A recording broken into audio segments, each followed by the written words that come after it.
It's a matter of life and death. It's a matter of racism. It's a matter of violence. It's a matter of power. Who is running Hamilton? What needs to happen in order to move forward and have more of an equitable society, one that doesn't criminalize Black youth, one that doesn't penalize people living in poverty in encampments? It's a conversation here on the OShow that is only just beginning, but we have two people on today's program who have practical solutions, tons of wisdom, and some pretty important messages for those in power in our city. It's such a pleasure to have joining us here on the OShow, Dr. Gary Warner. He needs no introduction to our community, but I think it's incredibly important to state that when he speaks, people listen, and for good reason.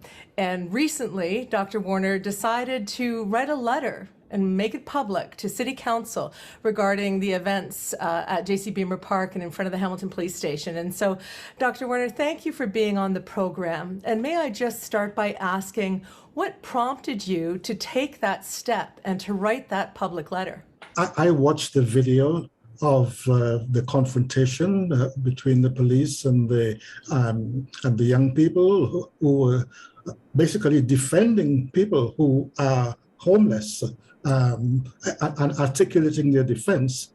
And the violence of the police response was actually quite shocking. And I think in particular, for anyone who has seen how George Floyd died, to see that replicated with Roa Mohammed on the ground with this knee hold. What would have happened if she had some breathing problems, for example? It's very dangerous, and it was totally uncalled for. It was so shocking, and you put that in the context, of the larger context of all of the arrests that have taken place, on the two different occasions, and it seems that that there's something very, very wrong, and to be criminalizing young people who have been helping to feed, provide water and blankets, etc., for people who are homeless. They're not the only ones doing it, but they were doing it, and they were going beyond. They were being good citizens. So I found that totally shocking. And you have these two, I guess, conflicting narratives. On the one hand, you have the people who are defending. Standing up in defense of, for, and in solidarity with people who are marginalized. They're performing this, they're good citizens, right? Doing what citizens are supposed to do, which is to help each other. And on the other hand, you have this narrative of these troublemakers who have to be, assaulted, actually. You have these troublemakers, and therefore you have, on the other side, the police with the physical force, as well as the authority of the law, right? Enforcing law and order. So what's happening here? Is this a law and order situation where public order? So if that is your perspective, then you will say, well, the role of the police is to maintain public order, and it doesn't matter, whether it's black or brown, red or green or whatever, whoever the people are. But we know, for example, there was the Ontario Human Rights Commission, among its many statements on the racial issues, has pointed out that Black people are 20 times more likely to be shot by police in Canada. This is the Ontario Human Rights Commission, right? Saying this. And you put this in the context of all of the stopping people on the streets, all the street stops, the incarcerations, all of the criminalizations that happens. and you say, are we crazy? What world am I living in when I see this? So these are the things that prompted me, because I look at the world from a Gandhian and a king perspective. So I'm a peace person. And as Gandhi put it, it's not the greatest good of the greatest number. It is the greatest good of all. And therefore, I think we have a responsibility to protect everyone in our society. I know that the housing crisis, the homelessness crisis, it is very complex. It is the result, though, of political and economic decisions that were made in the past in terms of the funds that are available for dealing with these problems. There are also issues of the social priorities, right? So I also recognize, that in the context of the encampments, that we're dealing with conflicting interests. I understand the need of people in neighborhoods for their public space to be open and accessible to them in a safe way. But I also understand that in times of crisis, there are emergency needs that have to be met.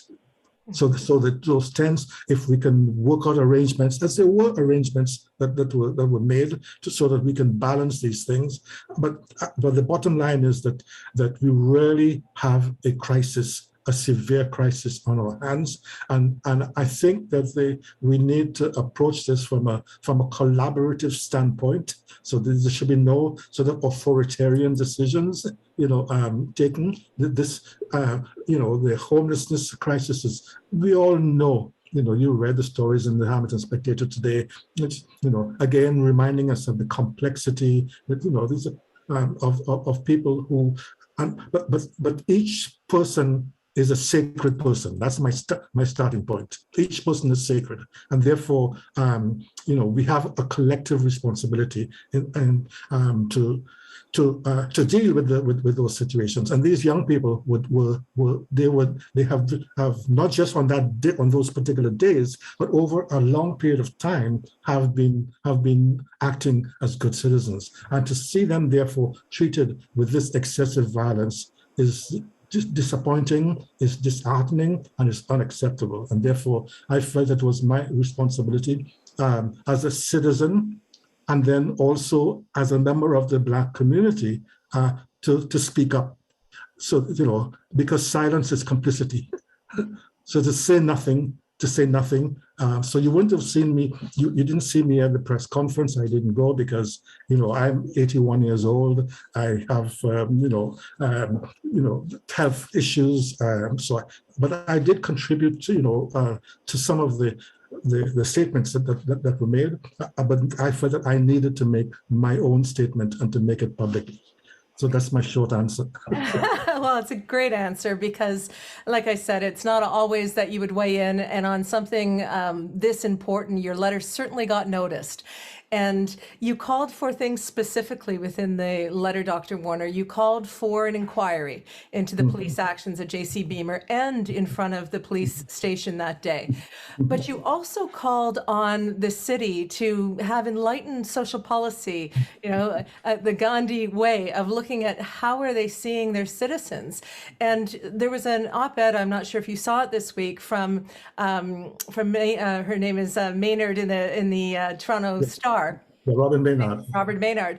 And she brought up statements that were made a couple of years ago, commitments, if you will, from the mayor of Hamilton and the mayor of Toronto regarding how they would respond to the Black community after all of the protests and everything.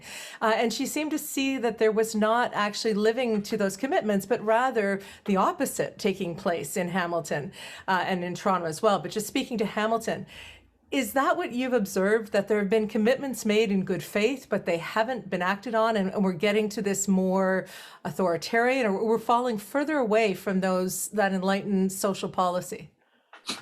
I guess what I would say to that is I encourage all those in positions of authority. So in this particular case, the city councillors, the chief of police, the mayor, whom I know personally, right? So he actually spoke to me about it.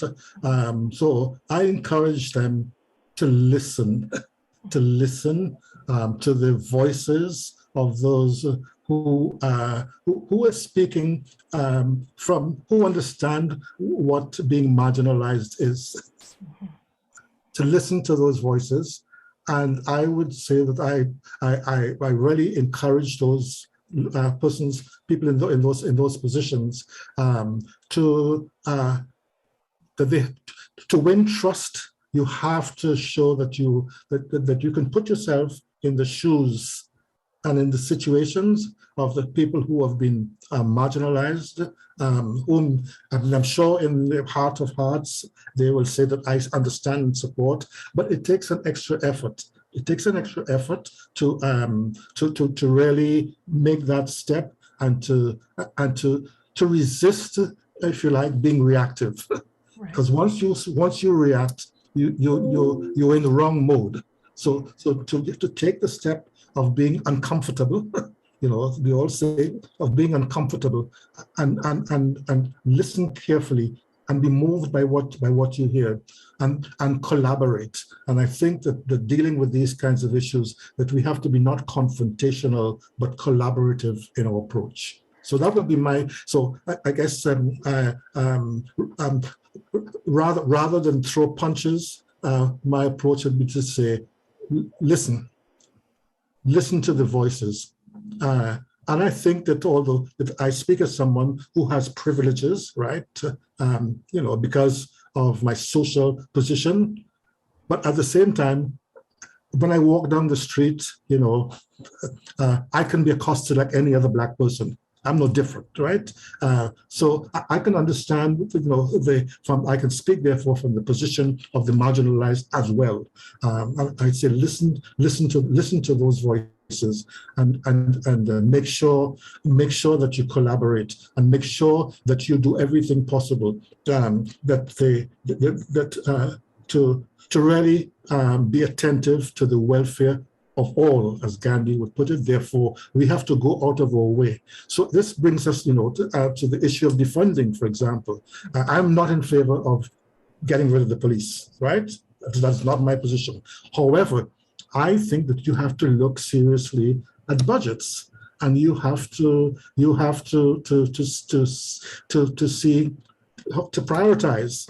And there are social needs that there may be some. I think it's legitimate, and I think reasonable people can agree that it is quite legitimate to maybe let us look at the roles and what are the most appropriate roles. Also, let us look at how we deal with certain kinds of situations, like this particular situation. I mean, there were techniques of de-escalation that could have been employed and that were not employed. So we can look at all of those things in order to move us towards a community that is more inclusive. So inclusive is not just some fancy term that we use. It has to be what motivates and what inspires our policies, and what inspires the way we respond to situations. I look at the situation and I think that because there has been conflict, and because there have been charges that have been laid that people are crying out are unjust and want reversed, and because there's been criticism of the mayor and certain councillors on their policy positions around encampments, there's a possibility, it seems, of maybe some parties becoming incalcitrant or becoming more defensive and more angry, and the gulf getting greater, and people in crisis right now as the cold weather's coming at greater risk, and so it's human nature when you're criticized to get defensive. But given the lives of people are at stake in these parks, and given that these Black youth have been criminalized for being humanitarian, what do you have hope that people can listen to each other now? Do you have hope that there's the political will to fix this problem here in Hamilton? There are two sides to that question that come to mind. The one is that if those charges stay, I would say I have little hope Right. little hope that the situation is going to get any better, right? So I think that there's a bottom line involved there, because the criminalization is really, it's, I would say that's really a bottom line. So I would say I would have hope, if I saw movement in that direction, then I think that can lead us to the stage where there can be conversations, right? Um, um, I also think that it is that in situations where there's unequal power, right? Those who have more power have to make the effort to tone down the power, right? And to be more in a listening mood, and to be in more of a mood of seeking to de-escalate, and seeking to understand, and seeking to show signs that we get it, right? By the kind of, and that's done by the sort of decisions you make in council, for example, right? So I would so hope will only spring when there are visible signs of movement towards that goal of the beloved community. You're reminding me of an expression I heard recently: justice not only needs to be done, it needs to be seen to be done. Absolutely, needs to be seen to be done, There needs as to well be, as being done. yeah, there needs to be some language and some expressions and some, to your point, movement that people can see so they can have hope. And I would say that, and therefore some acknowledgement. I think public acknowledgement that we need to listen more. I think that would those things would help. As I say, in situations of unequal power, it's more incumbent on those who have more power to actually show that they bend, and do so in concrete ways. Well, thank you so much, Dr. Warner, for your time and for weighing in publicly on this issue, and for giving us what hope could look like as we head into the holiday season and as we care for our fellow citizens. So I thank you so much for your time today. Thank you, Laura. When I saw this extraordinary moment on Hamilton City Council the other day, I had to ask this next guest to join our conversation, because as we just heard from Dr. Warner, it's about power and the power dynamic. And this guest made a comment that I thought was so erudite and so on point about the power differential between councillors and between citizens, and not to conflate the two or to try to flip it around. So you probably know who I'm talking about because everyone's seen the clip now, but welcome to the OShow, James Lambert. It's so great to have you on. Thank you. It's nice to be here. What drove you to just put yourself out there? Because, some people have found doing delegations can be quite stressful, and we saw in your case, they can be. So what made you do it?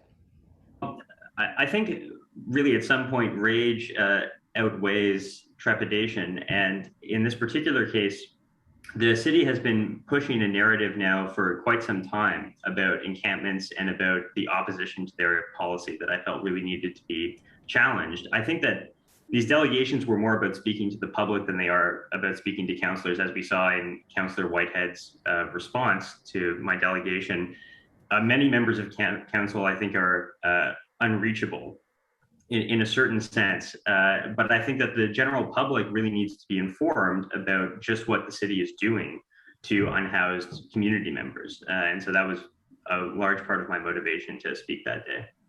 Councillor Whitehead brought out a narrative, one that I have since tried to publicly debunk, around the idea that it is the responsibility of citizens to go to the encampment, take these individuals who are in, precarious situations, bring them into our own backyards. And I tried to debunk it because I think that's the role of government, and that's why we pay taxes, and that's why we have a representative democracy. But what you said in that moment to Councillor Whitehead about power, can you repeat that for us, James? Because I think you just summarized so much of what's been going on in Hamilton the last few years. What I said was that responsibility goes proportionate to power. And so citizens have a certain responsibility to each other, and we can exert ourselves in various ways, as we've been doing over the last year, over the last few years regarding encampments. But city councillors have considerably more power, and thus considerably more responsibility to house people. I think if I could elaborate a little bit on this, what Councillor Whitehead said was actually extremely consistent with City Council's policy. There's a sort of general perception that houselessness is viewed as a problem by City councillors. And I think what Councillor Whitehead said really proved that that's not the case. You know, his ideal solution is not to house people. His ideal solution is to hide unhoused people in the backyards of concerned community members. And that tracks pretty consistently with the mayor's policy, with Jason Farr's policy, and with other councillors. I think we have to remember that power in this city resides de jure with City Council. But I think we all understand that de facto it resides with property. And City Council, as a settler colonial institution, was designed by and for people who own property in the city. And that's what guides their every action. And I think that Terry's response to my delegation really proves that point. Do you think that this is something that is pervasive across all colonized Canada, if you will? Or do you think that there's a particular abuse of that power, or at least the way it's expressed here in Hamilton? Do you think that our city has a particular problem on how we're dealing with this issue? Not just across Canada, but across much of the Western world. The premise of poverty is essential to how we exploit people in our society. So the idea that you could be threatened with eviction if you don't make rent, the idea that gaining a house involves convincing someone to give you enough money that you can afford to rent a space to live in. That whole premise is prevalent across all capitalist societies and, of course, all settler colonial societies by extension. I think that Hamilton, in the Canadian context, is particularly egregious. You know, there are comparisons to be made to other Canadian cities, and I think every city in this country fails on this issue to some degree or another. So we're really talking about degrees of failure here. But if you compare, for example, to Kitchener, where they have a space set up in the city, as I understand it, where tiny homes can be erected, where unhoused citizens can at least be provided some degree of privacy and shelter and are not harassed by the police to the same extent as they are in Hamilton. I think that that's a very significant point of comparison. But of course, if you look at Toronto and you look at the Parkdale and Trinity Bellwoods evictions, the level of violence that was brought against not just unhoused people, but activists, community members who were there trying to support them was shocking. 100 police officers, that's a small army, basically. So I think that these problems are prevalent. I think that Hamilton and Toronto, being cities where property values are certainly rising quickly, represent the problem more significantly, perhaps, than a city like Kitchener does. And certainly there are things that we could be doing to bring ourselves more in line with cities like that. I know, for example, in Winnipeg, there's a program where firefighters will go to encampments and instead of tearing down the encampment, will help explain fire safety to people living in encampments to ensure that the encampments are safer for them to live in. There are all kinds of ways that we could be delivering support to people where they are sheltering. And so I think that's something that Hamilton is egregiously bad on compared to other cities. In Hamilton, it seems to me that the way that councillors even speak to the issue, the way that they even address citizens is confrontational. It's not professional. And in the case of Terry Whitehead, after you said, don't flip this around, power resides with you, paraphrasing, he then said, no, hold on. I'm going to get a truck, and people can, go grab an addict, put it in the truck. And he asked you about your propane and your barbecue situation so that he could bring, and he called in his tirade, because he was getting quite upset. He called the addict it. He used that to describe, and that word, when people caught it, do you think that he just misspoke, or do you think that there's sort of some kind of detachment or dehumanization that some feel about people in these crisis situations in our city? So we tend to think about power as coming with knowledge, but I think that really power comes with ignorance. The people who run our society are it's actually breathtaking. If you ever have an opportunity, any of your viewers, to attend a delegation in your city about housing issues, I was blown away by how little councillors actually know about just their engagement with the shelter system. So there's a sense in which people in power are kind of siloed away in this kind of ignorant little sequestration from the rest of society and from the consequences of their actions. And I think that to some degree that must be necessary. It must be awfully hard to be Terry Whitehead and to wake up and look yourself in the mirror every morning and convince yourself that you're doing things in the interest of citizens in this city, when in fact you're supporting policies that are extremely violent and lead to people's death. Just in the last week, an unhoused citizen died tragically of an overdose. That's a very common story in Hamilton. And so these actions are unambiguously violent. And I think that if you're a counselor, you do have to detach yourself from that, and you do that by dehumanizing and stigmatizing the people who you're harming. I think it's interesting that his solution as well, he mentioned, I'll go get a truck and I'll go do something. It's very interesting that the people who run our society, ostensibly, feel like they have more power in a pickup truck than they do in their council chair. And I think it leads us to really ask the question, who's in charge here? Like, if a city councillor feels like he's more able to impact this issue by driving around and picking up unhoused people and sheltering them in his backyard, but not able to do anything as a councillor, then what is the point of having councillors? I don't understand what their role is. Who's really running the decision makers? Yeah. What interests are they beholden to?